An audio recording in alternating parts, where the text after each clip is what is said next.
Habib Umar Al-Attas dilahirkan pada tahun 1891 di Huraidah, Hadramaut. Ayahnya bernama Muhammad Al-Attas. Di masa kanak-kanak, Habib Umar harus rela ditinggal hijrah oleh ayahnya yang berlayar menuju Hindia Belanda atau Indonesia.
Ya Rabbi ya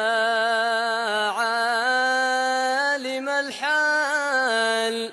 Tidak adanya kehadiran sosok ayah di tengah-tengah keluarga membuat beliau ikut bertanggung jawab untuk memenuhi kebutuhan sehari-hari ibundanya. Bersama seorang kakak lelakinya, beliau bekerja mengurus puluhan hektar kebun kurma milik seorang saudagar kaya. Hal itu beliau lakukan tidak lain karena rasa cintanya yang besar pada ibunda, sekaligus kewajibannya untuk berbakti pada orang tua. Di antara jarak mata air dan rumah yang cukup jauh, beliau senantiasa mengambilkan air untuk keperluan sehari-hari ibunya. Masyarakat sering melihat seorang remaja tergopoh-gopoh membopong tempat air di atas pundak di tengah panasnya gurun pasir. Mereka tahu bahwa remaja itu adalah Habib Umar yang sedang mengambilkan air untuk keperluan ibunya. Masyarakat menjulukinya tempat air yang bisa berjalan sendiri. Habib Umar melakukan hal itu setiap hari selama bertahun-tahun tanpa merasa bosan hingga ibunya menghembuskan nafas yang terakhir. Setelah ibundanya wafat dan saat usianya belum genap 16 tahun, ayah beliau memintanya segera berlayar menuju Indonesia. Permintaan itu dituruti Habib Umar.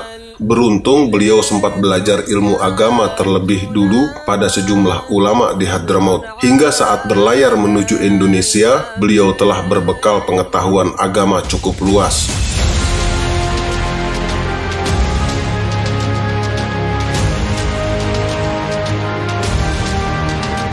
Di Indonesia, beliau hanya mengurusi ayahnya yang kondisinya sakit-sakitan.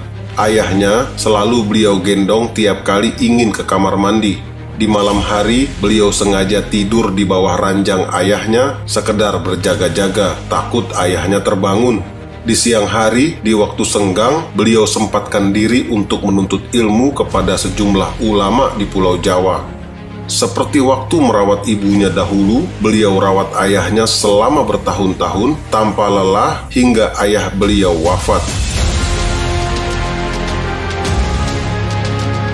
Sepeninggal ayahnya, beliau lebih banyak habiskan waktu untuk belajar. Beliau menimba ilmu lagi dari beberapa ulama di Indonesia, seperti Habib Muhammad Al-Muhdor Surabaya, Habib Abdullah bin Muhsin Al-Attas Bogor, dan Habib Muhsin bin Muhammad Al-Attas Keramat Jati. Habib Umar Al-Attas, seorang alim ataukah seorang abid? Persoalan inilah yang sering memicu pertanyaan dari kalangan orang awam, karena mereka tidak mendapati Habib Umar membuka majelis dan mengajar seperti halnya Habib Ali Al-Habsyi, Habib Ali bin Husain Al-Attas, atau Habib Salim bin Jindan.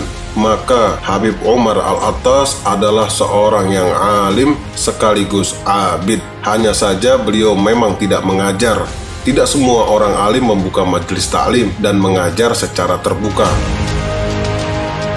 Untuk kualitas ibadah beliau, sulit dicari tandingannya zaman sekarang. Seorang pelayan lelaki Habib Umar bercerita, suatu hari ia pernah mendengar suara tangis dari kamar Habib Umar. Takut terjadi sesuatu, ia memberanikan diri masuk ke kamar beliau. Ketika pintu terbuka, ia melihat Habib Umar sedang duduk bersimpuh sambil terisak-isak. Pelayan itu pun bertanya, apa yang membuat beliau sampai menangis? Di sela-sela isak tangis, beliau menjawab, saya telah tertidur yang menyebabkan saya terlambat 1 jam untuk beribadah.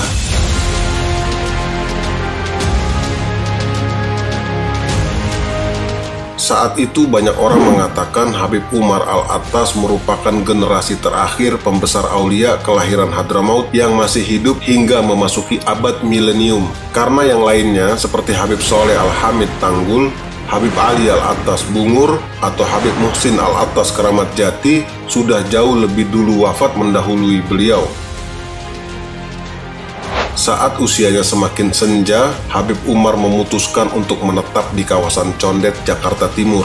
Lokasi rumahnya berada di pinggir Jalan Raya Condet, tidak jauh dari Masjid Al-Khairat. Condet yang memang sudah menjadi kawasan berkah, semakin berkah dengan keberadaan beliau.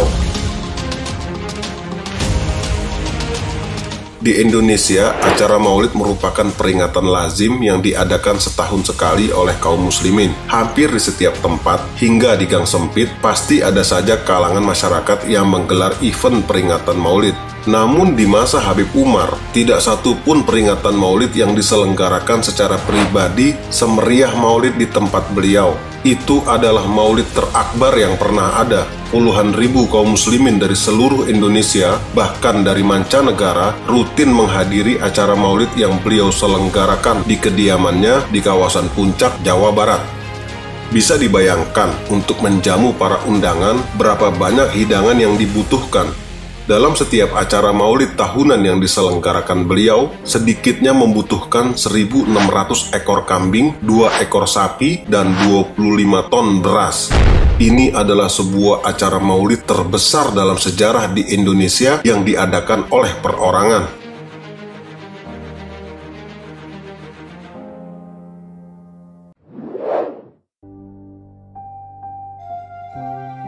Pada tanggal 11 Agustus 1999, masyarakat Indonesia dikejutkan oleh kabar duka wafatnya Habib Umar Al-Attas. Sejumlah media televisi nasional, termasuk RCTI, menyiarkan berita wafatnya beliau secara berulang-ulang.